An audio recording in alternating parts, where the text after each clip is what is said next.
I'd like to welcome Marty Knox. He is the founder of Chardo Animation and has 30 solid years of animation experience. Having had a storied career in various parts of the globe, from North America to Europe to Asia, he has found that people are fundamentally the same everywhere. And by taking the simple approach of being honest, respectful to everyone, human connections can be easily transcend most cultural nuances and challenges to form successful collaborations. And that's what Marty likes to pursue. He also possesses a unique combination of acumen in the fields of creativity, management, technology, and business. Marty has huge success in building knockout teams, raising company profiles, and delivering highly lauded top-shelf content for streamers, TV, film, and web throughout his years.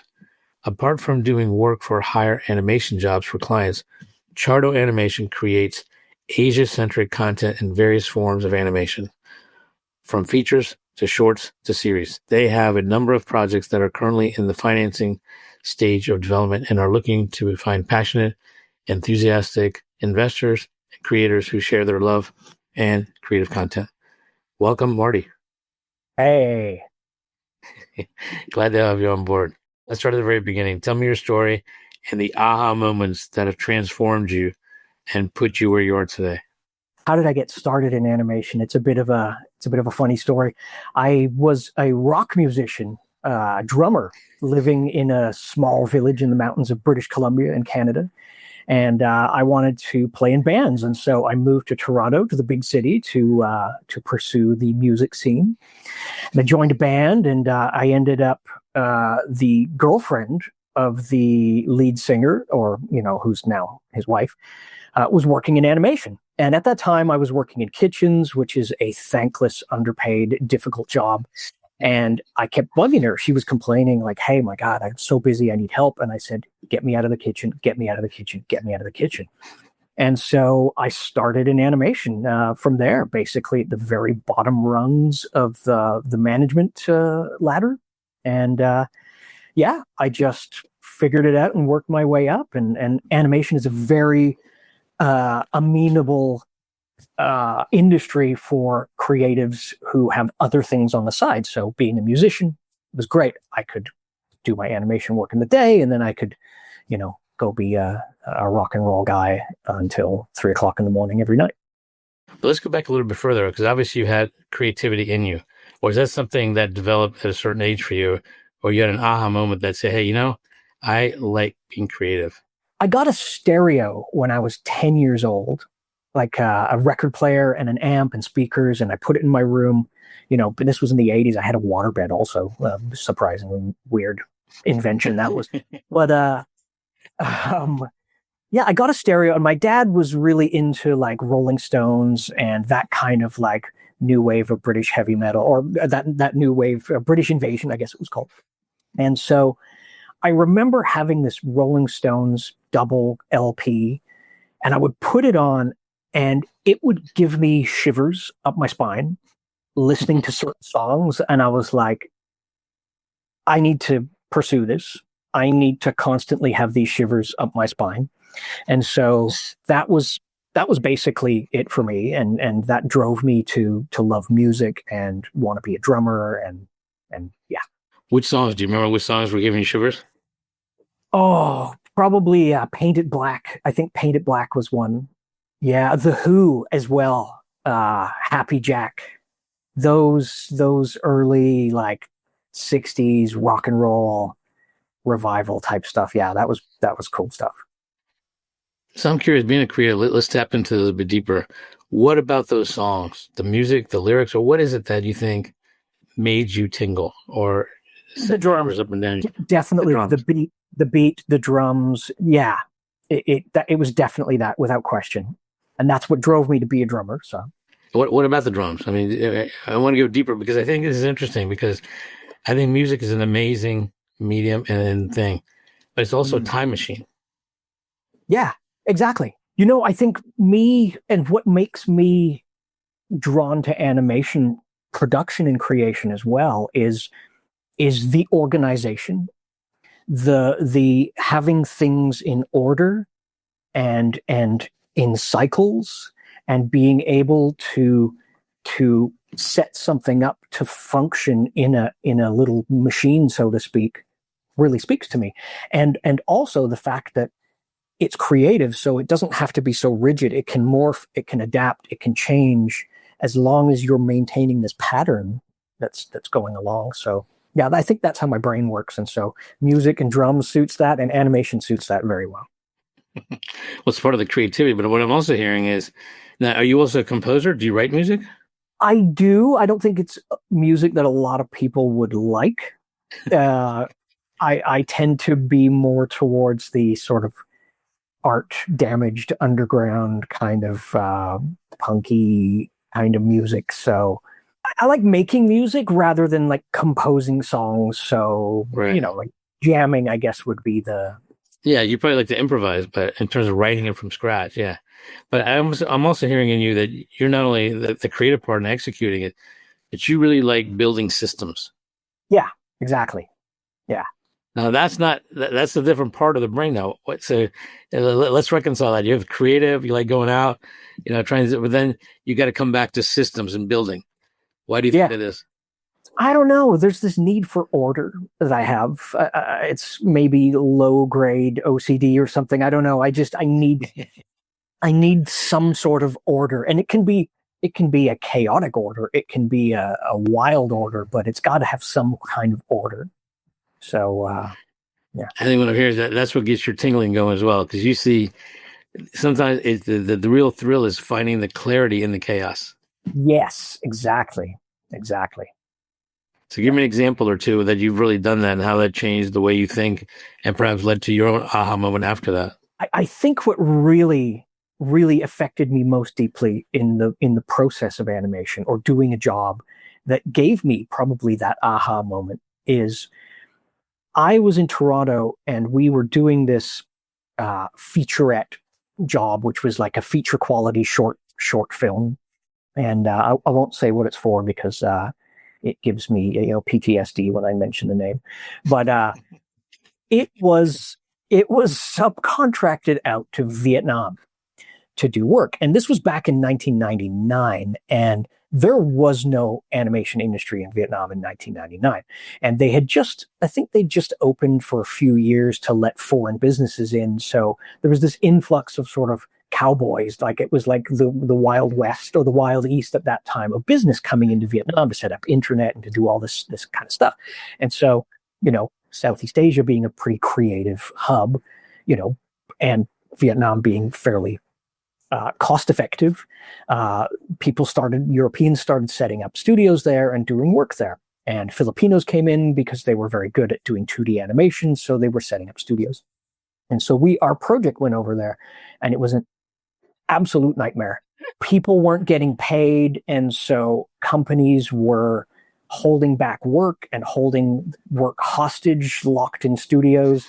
And our job, there were three little companies that we were sort of sub-outsourcing to, or our main outsourcer was outsourcing to within Ho Chi Minh City. And it was a Filipino partner with a Vietnamese woman, and they had a falling out. And she decided that she was going to lock the doors and hold all the work hostage, basically for a fee. And she wanted $10,000 US in cash. And that was her price. And so I had to go in and I had to negotiate with her. And we had a tight deadline. We had to finish this work. And here was a third of the show was locked in her studio. She didn't mention that the studio was locked or the work was in there. What we had to do was buy the contents of the studio. Those were desks and pencil sharpeners. And there was no mention. I don't know your work. What work? I don't know about that. You have to buy all the stuff in the studio. So we had to quickly rent a truck. I had to go to the bank, pull out 10,000 US in cash, carry it with me in a satchel, and meet her in a hotel room to negotiate. So I wore my best skulls. I had my skull shirts on, and I went to this meeting, and there was no negotiation. And so it was 10,000 US, and that was it. So we hopped in a car, and nice Mercedes driving through downtown Saigon, and basically in this like insanely expensive car, and drove to the studio. And I was really nervous. I was like, is this the end? checked it all. I slapped the money on the table, and she counted and wrote down every single serial number of every bill just to verify that it was real. It was insane. We were there for hours. And then we had a truck and everything got moved in overnight. It was like everything was all done in a couple of hours. And after that, the insanity, I was like, I love this. Like this is. Let's do it tomorrow. Yeah, this is complete insanity. This is like seemingly insurmountable challenges always have a solution. And I think that has defined how I perceive production, creative production is you go in with a plan, it all falls apart, you have to put it back together. And there's always a solution. If you don't have money, you need time. If you don't have time, you need this. And you get to use your brain to solve this incredibly complex puzzle. And this is what I love. And it was at that point I went, I like this. I got to keep doing this. So would you move the furniture back again? No, I don't know where it went. All I cared about was the paper that the drawings were on. That's all I really cared about. So. But then what did you learn about Vietnam and animation at that time? Well, also this event doubled as my very first visit to Asia. And I was blown away. I was changed forever. You know, when you grow up in Canada or grow up in the US, as you would know, there's this kind of sense of entitlement and the things that people complain about, the so-called first world problems. People you get wrapped up in these like, oh, they didn't put a fence there. Oh, I'm complaining. You complain to your friends. But when you come to this part of the world, you're like, none of that matters. Absolutely none of that matters. And the social etiquette and the way things function is entirely and completely different. And that opened my eyes to think like, wow, anything can really happen. There's no rules. The world is absolute. It can be anything. So I went back to Canada and I was like, this is boring. I can't live here. This is utterly boring. There's no like insanity on the streets. And so from that point on, I made so let me see. You went Canada A. Yeah, exactly. What is it in Canada? Yeah. But from that point on, I was basically like, how do I get out of here? And so the next few years was me sort of plotting and scheming to find work elsewhere. And I ended up going to Germany, in Berlin to work on a feature film. I went to Ireland to work on some TV series. I ended up going to Malaysia to set up studios there. Went back to Canada for a while, which was a great experience, but it made me feel like, oh, I already left here. Why did I come back? And then that drove me to come to Thailand, where I've been here for the last 13 years. So it sounds like what you really did is kind of go back to the early days of when your dad had a stereo, right? Instead of you saying, hey, I can play the stereo well, let me try to learn actually how to play the music well, right? Yeah. And yeah. And then you actually felt alive. And now as an adult, you went to Vietnam, you're doing this job, it was good, everything's great, but then somehow you hit this thing like, oh my God, there's chaos. Other places where I can bring clarity. Yeah. You said that more than anything, it made you feel alive. Yeah, well said. I would, yeah. So what are some aha moments you've now learned? Because you've been in Asia for 13 years, Thailand for specifically 13 years.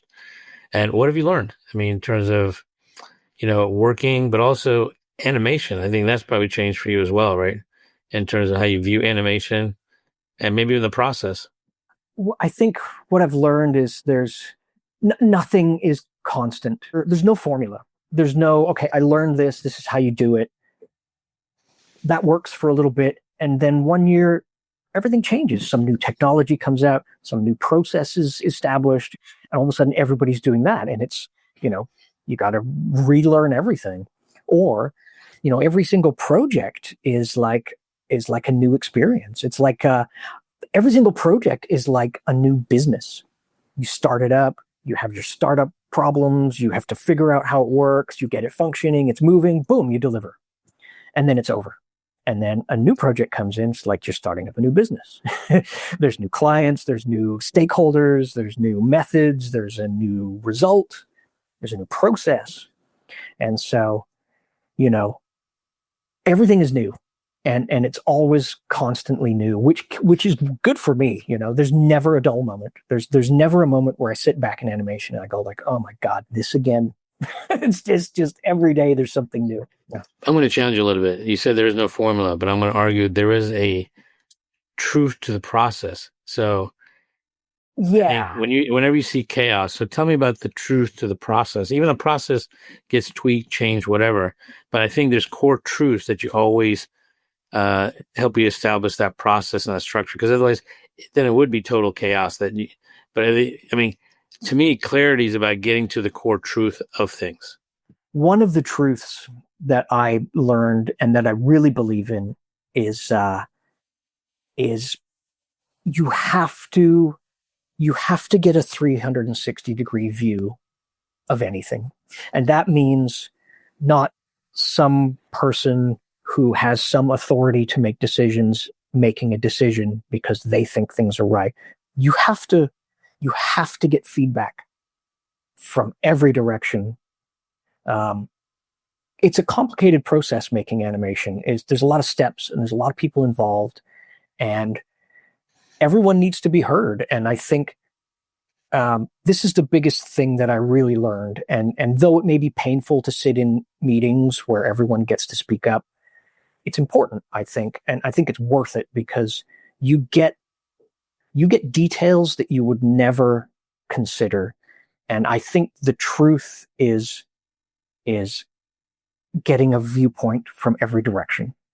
Even if you do and you basically talk to the people, as long as they feel they're heard.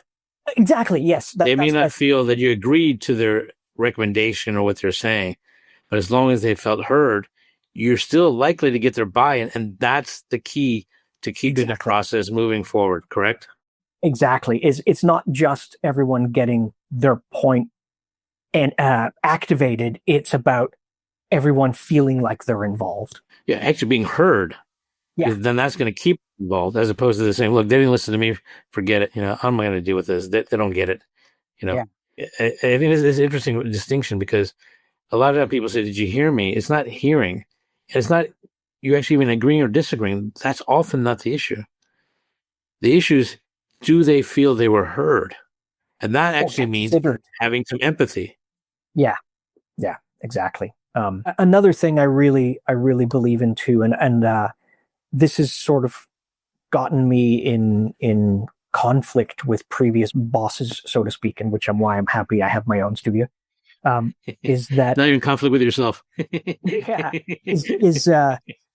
there's a level of transparency that I like to have that I think is a little bit higher than a lot of business owners would like to have with employees. Obviously, there's things that need to be kept behind office doors, but I like to be as transparent as I possibly can with people about why things are happening, because again, you listen to what they need, you consider it, you make them feel heard. But if it's going another way, you have to explain why. You have to be clear about why it's going this way or why it's not going their way. And I think that as well too helps people buy in as well, right? That's ultimately what you're trying to do in a team, right? Yeah. You're not striving for total agreement because that's highly unlikely. But you are striving for the one agreement that regardless of whether it's your recommendation, mine, or somebody else's, we agree we're going to keep moving forward as a team, right? This is just like a chain link. You're going to be as strong as your weakest link, right? Yeah, exactly. Even in a team, not everyone's going to carry all the weight evenly. But the point is, if you have consensus and buy-in, it keeps moving forward. It keeps moving forward, yeah. And ultimately, the goal is making cool content. That's what you need to do. And in an artistic setting, you need the artist to believe in what they're doing. If they're not happy, somehow, maybe you can't pinpoint which pixel, but you can sense it somehow that this was not made with love. You can see it on screen. You can feel it somehow. You get that sense. So for me, it's of utmost importance that the atmosphere is conducive to the best creative output. happy artists make good work, make happy audience, make everybody happy. Win, win, win. So the question is, have you figured out a way? And if so, what are 3 tips you can give someone how to manage people that are very creative? Because they're not often the easiest to manage. First of all, is the premise incorrect? No. No, it's good. It's a good one. 3 because it's not an insult to them. I'll tell you why it happens. Because they're so focused on what they're thinking and want to create. They don't need the distractions. And for example, I was working with a creative, right? And he loves having afternoon tea. I said, did you keep it with the news? She goes, no. So why? Because I don't want to cloud my mind. Again, that makes sense, Keep it clean, keep it pure. And he wants to sit there, have tea, contemplate, introspect. And that's it. So yeah, now that's a different type of breed. So I'm not saying they're wrong, right? But I'm asking you now, as a systems builder, consensus, that can be a challenge. So how do you do it? I think the 3 tips. First of all, I would say you need to be absolutely clear what the plan is and what you expect of them. It needs to be really, really clear. This needs to be done. Here's your reference, and this is when it's due. Right? And these are the conditions. It just, you have to over communicate sometimes. And that can be a little bit difficult in Asia where, Asian people are more contextual, right? There's not a lot of talking. There's a lot more context in the communication. So if you over communicate as a Western person, sometimes people can feel a bit like, oh my God, this guy is just telling me the same stuff. I already know this already. But we have to. You'll get it. You'll get a yes. But that doesn't mean they agree to the deadline. It might be, yes, I hear you. yeah, exactly. Yes, I hear you.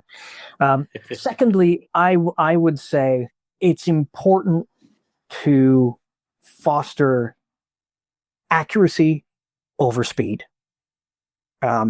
Sometimes things get forced out to meet a deadline. But if they're wrong, you got to do it again. And you blow your deadline anyway. So it's better that it's done correctly and a little bit slower than it is on time incorrect, because it just makes a mess and you have to fix it anyway, and it messes up the whole system. That can cause problems for management, which is our problem, that we have to go back to a client and go, we told you Friday, but it's going to be Tuesday. And they might have a meltdown, but it's our job to explain why. So I think tip number 2 is focus on accuracy. And because artists, they don't like redoing work. They put their heart into that. It's hard work making somebody else's dream come true. It's hard work. It's always a challenge, right? That's always a challenge, because you come back with the creative work and then the client says, oh, I hadn't thought of this. How about this? It's like, well, you told that from the beginning, but that's going to happen, right? It's going to happen. And I think a lot of artists accept that, especially seniors. They know that's the drill. They expect that. But when you tell them something and you tell them wrong, or they're not given all the information and it comes back and they have to fix it, but they didn't really need to, that doesn't fly. And so, I guess that goes back to the communication, but yeah, I'd say communication, accuracy over speed, though speed needs to come later. What I heard you saying was, in that first step, you communicate and you all agree upon a common destination.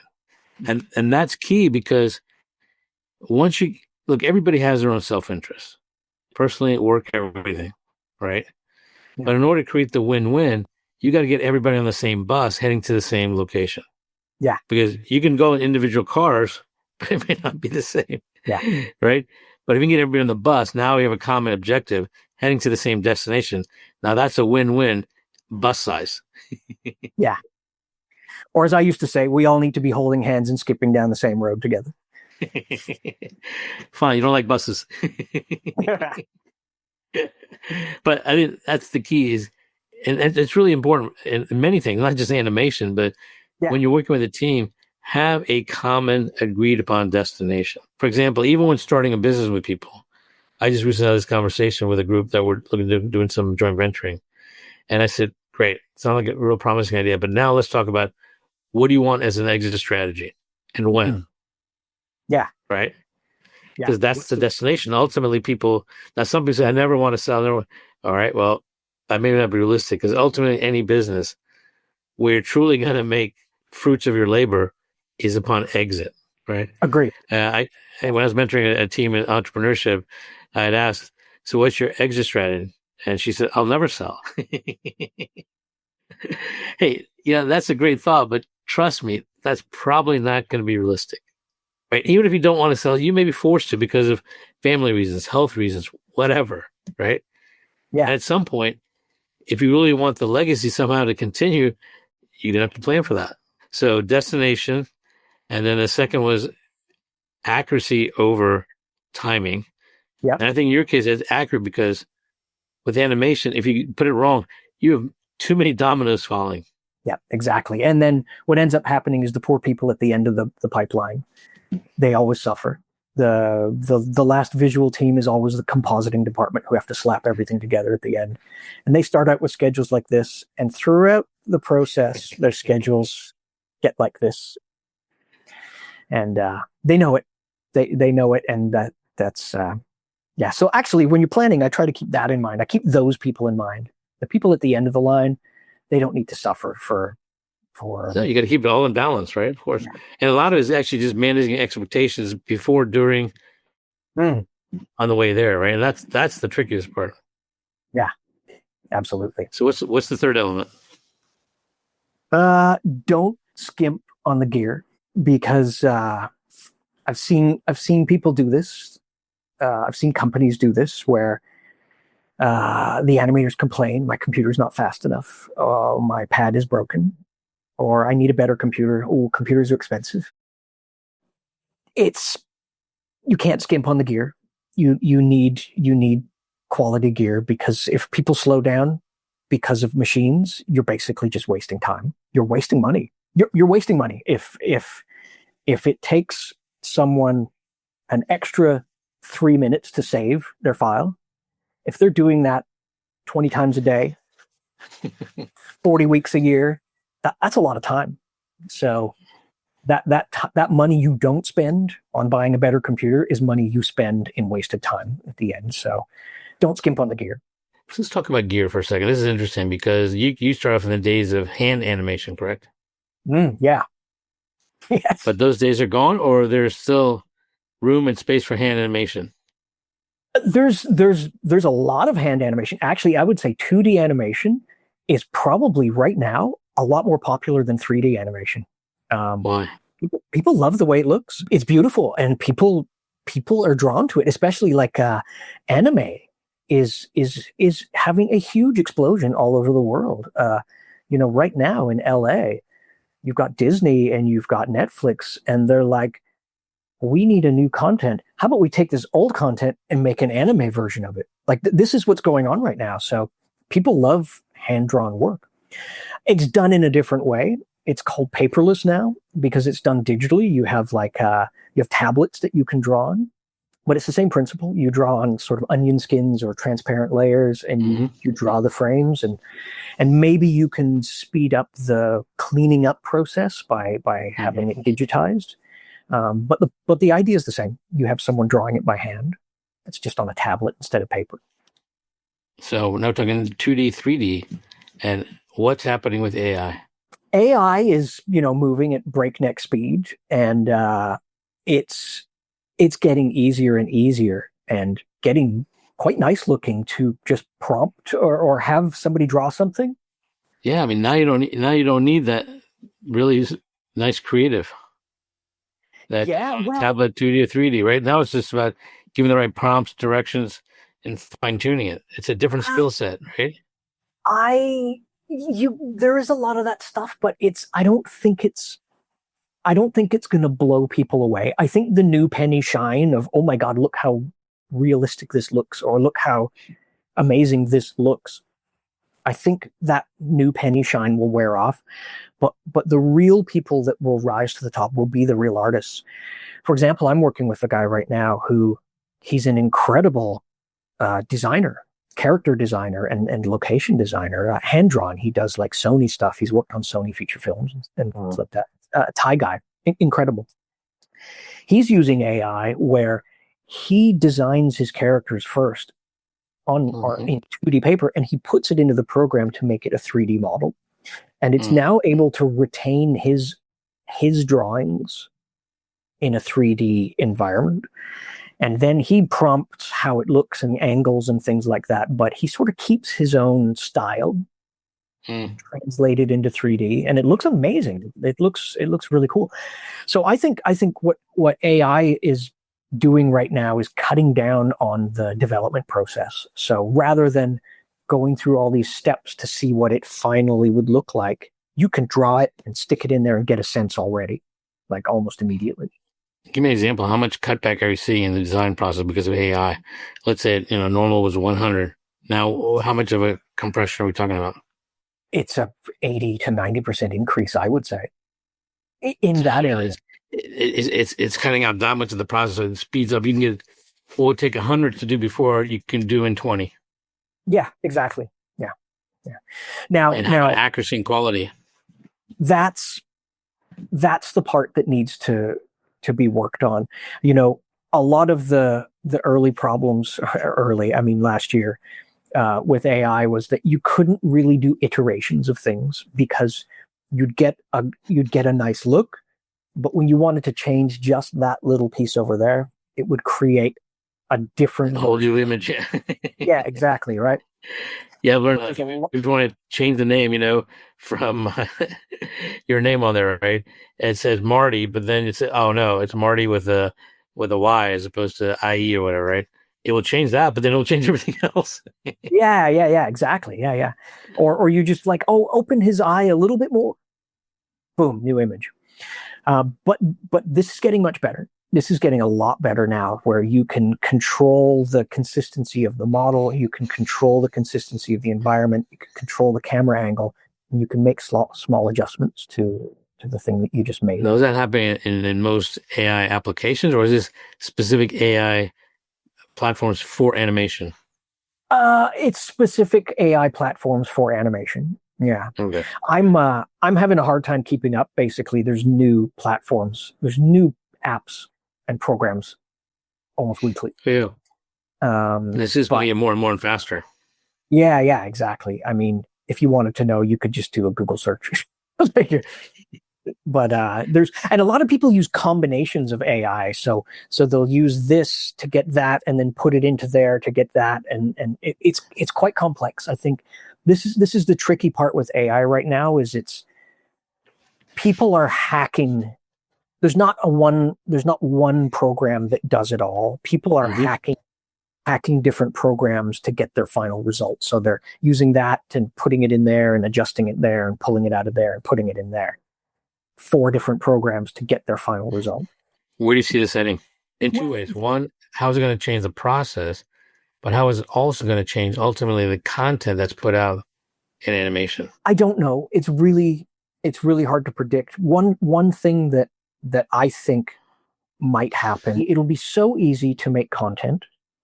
It'll be so quick to make really good quality content. There will be too much content made, and I think people will be overwhelmed and they won't watch it all. I think there's going to be this massive glut of content that there's not even enough eyeballs for. There's not enough time and there's not enough eyeballs to watch it all.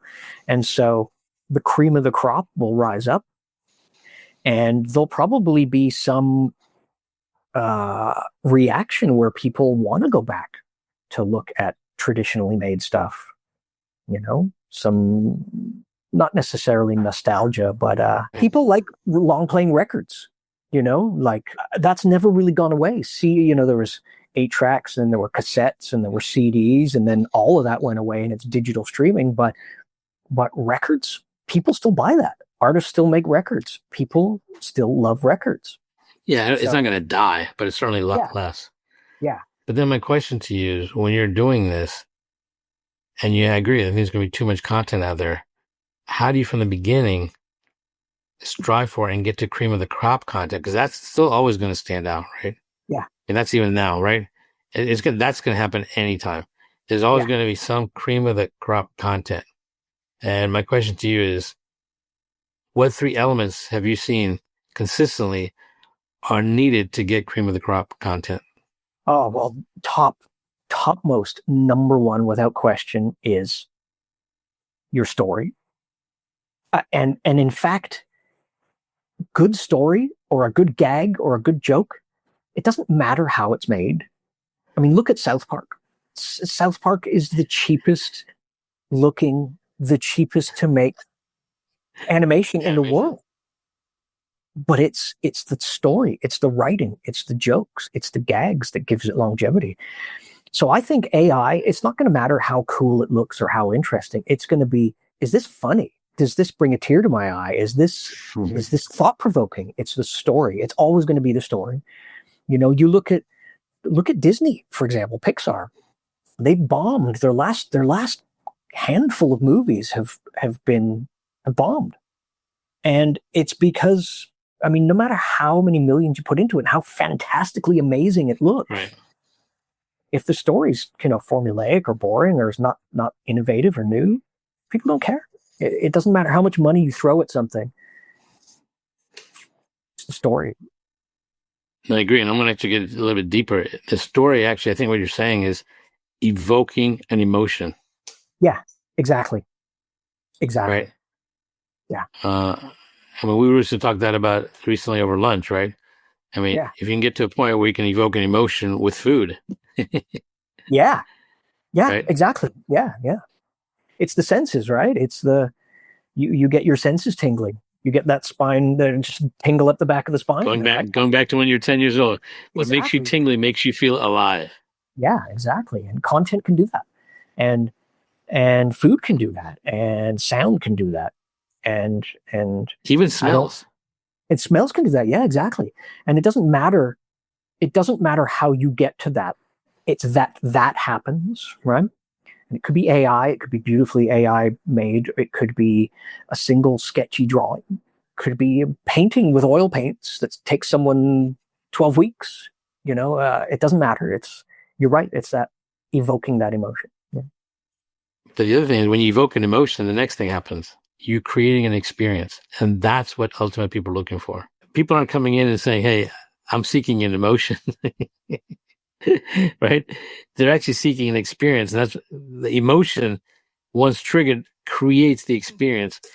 And what that really means, it's different than anything they've had prior. To me, I think there's 2 kinds of content, or 2 kinds of creators. There's the people that they make something that is totally authentic. It's something that's in their head, and they let it out, and it's them. It's authentic. There's no bull about it, and people can smell that. They can sense it. And then there's the people that chase that. There's the people that make it, and there's the people that chase it. Explain that more. Sorry, let's say something happens and it becomes a trend. You get people that try to follow the thing. I know what you're saying. People who see something, they want to just do copy paste. Exactly. Yeah. I'll go back to music because music is always a point of reference for me. But you have commercial pop music, which I don't typically like.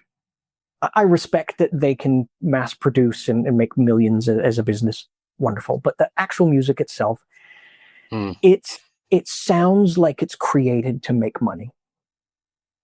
It's not authentic. And then you have underground artists who are doing something original and wild and like, wow, I've never heard this before. And they're they're playing to a room of 40 people who are having this amazing experience. And then you have the people that are just trying to chase the money. That's always the wrong pursuit, right? You know that. Whenever you chase money, you'll end up making less. But if you pursue chasing and delivering a solution or an emotion, that's a whole different ballgame. Yeah, exactly. That's the pursuit for me, actually, is let's make something we believe in that gives us the tingles. And we hope that other people get the tingles from that as well, too. So I'm not sure we answer this question, but perhaps we can answer how you might get there. And that is, what do you see in the future that's going to make you say, I want to learn more about that. I want to try that because I think this could give me future new tingles. I've been a bit. This is funny. Just up until last night, I've been down on the new content world where I read this article about a year ago about how someone laid out how movies and series are disappearing and are being consumed by something they called in this article distraction, which is shorts, reels, short content, things that are just 20 seconds of people distracted. So I had this in my head. Oh yes, our series, our movies, our long content is going away. Boo-hoo, sad. And this distraction. So even though I watch myself, like that's how I consume content now, I actually was quite down on it. And I stayed away from Instagram for a while because it just seemed pointless to me. Like, what is the point of this? I've got YouTube Shorts. I've got Facebook Reels. Why do I need Instagram? What's the point of this other content? But since we have our own content that we're releasing, this kind of doodle style, Asian character, simple animation stuff, I decided, okay, actually, we're going to launch it on Instagram. So I just launched it this week. And I spent literally last night, looking at animated content on Instagram. And I was blown away by the amazing stuff that I saw on there, animation-wise. And they're just like, it's a person doing their own stuff. It's incredible. And I think it gave me the tingles, actually, last night, watching this stuff. Going like, wow, anyone can do this. You don't need a studio. You could sit at home by yourself. You can make cool stuff and share it with everyone in the world. And that's it. And you can make money from this. It's a business. And I think this is what has the big studios and the old business model of entertainment quaking in their boots, is that we don't need them anymore. And people don't watch them anymore. I mean, I have a 10-year-old son. He doesn't care about Netflix. He watches YouTube. Because you basically have your ability to distribute worldwide with a click. Exactly. Yeah. Exactly. You sit at home. And what's great about it as well too is that, when you're broadcasting on TV or Netflix or streamers, your content has to be rock solid and perfect. Boom, it's going out there forever. But YouTube, social media, you can make mistakes. You get basically live focus groups. You develop in front of your audience as you go. You get comments, you get feedback, you can make it better, you can look and you can see the reactions, you can improve and improve and improve, and you can keep going. It costs you nothing. You do need to pay for relatively, but the trick there is, how do you actually monetize, right? Yeah, exactly. Well, the default is number of views, right? That's one, but that's not going to work for everybody. Exactly. You need subscribers, you need views, and you need likes. Although it's not an actual what do you call it? A measurement. It's not a factor. Yeah, and it's not going to necessarily get you that much monetization either. It just helps spread. It helps amplify. Exactly. But also, the more likes that you get, the ad revenue or the people that are coming in with ads are like, oh, people actually really like this stuff. So you get better quality ads or more ads with more money. But it all comes back to what we were talking about before, which is content, story. The tingles. Does your content is only going to be good if people can relate to it, right? You're only going to get famous and popular and money if it's good content. So you got to make a tingle, right? Yeah, exactly. You got to make those tingles. So how do you get to tingle? Well, that's the impossible question, though, isn't it? It's that's the ultimate pursuit. You're right. I mean, but I think there's a few things you can do to get to tingle. One, know what's the purpose of this content. Yeah. And what value or benefit is the audience really seeking? Yeah. Yep. Right. For example, a good comedian, they want to try to get a tingle. One is laughter. Yeah. Right.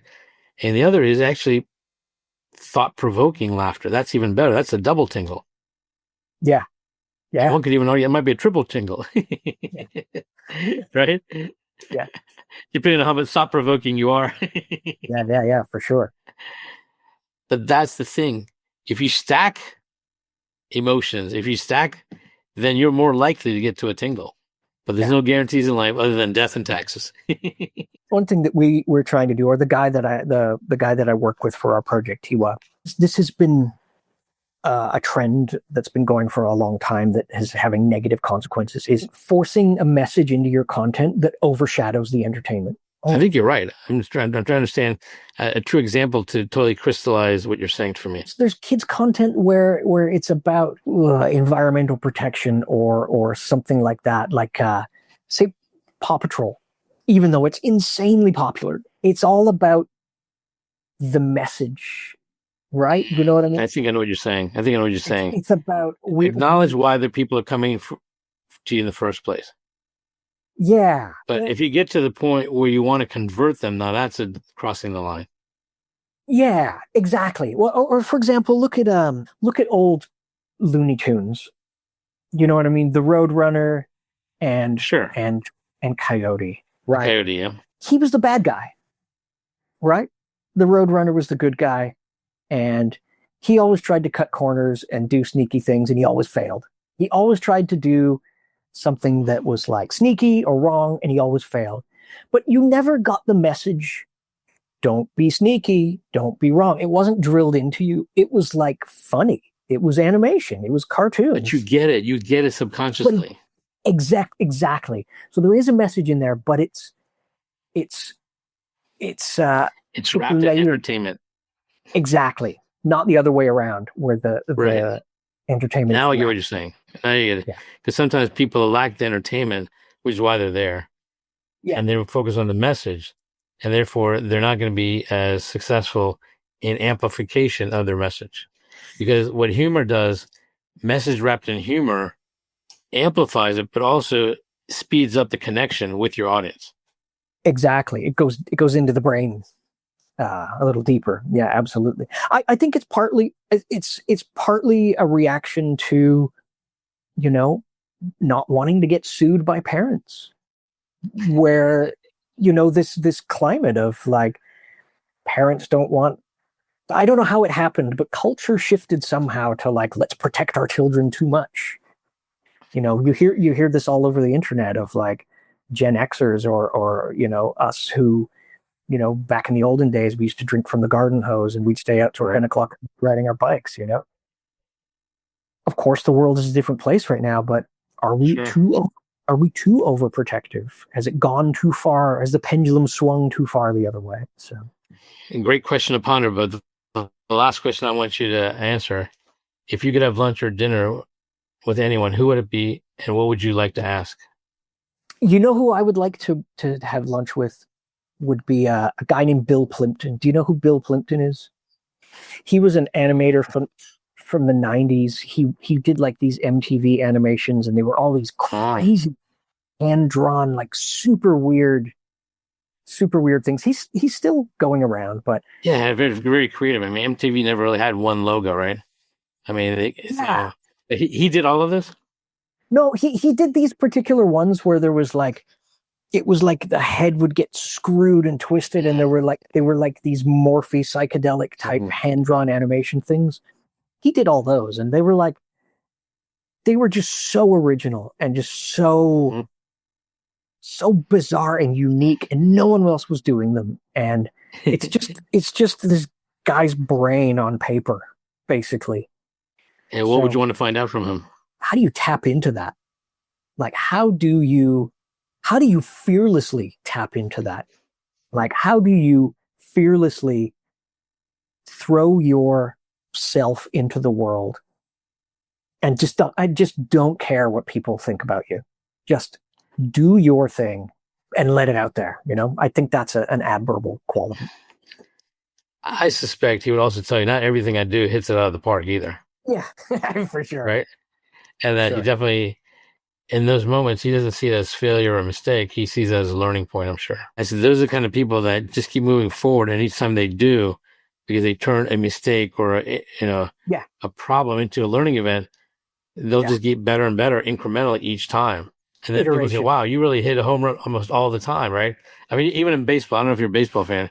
I mean, what are some of the highest batting averages? It's not going to be anywhere near 100 or even, 800. Yeah.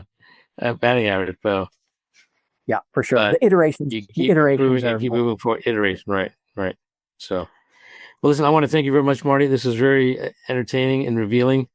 I think we covered some interesting core truths in the world of just thinking, but also animation.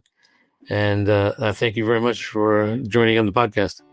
Yeah, thanks for having me. This is great. I love doing this stuff, dabbing and talking about stuff. Yeah, cool. Getting to AHA was brought to you by iResearch. To find out more about us, head to iResearch.com and make sure to search for Getting to AHA in Apple Podcasts, Spotify, and anywhere else podcasts are found.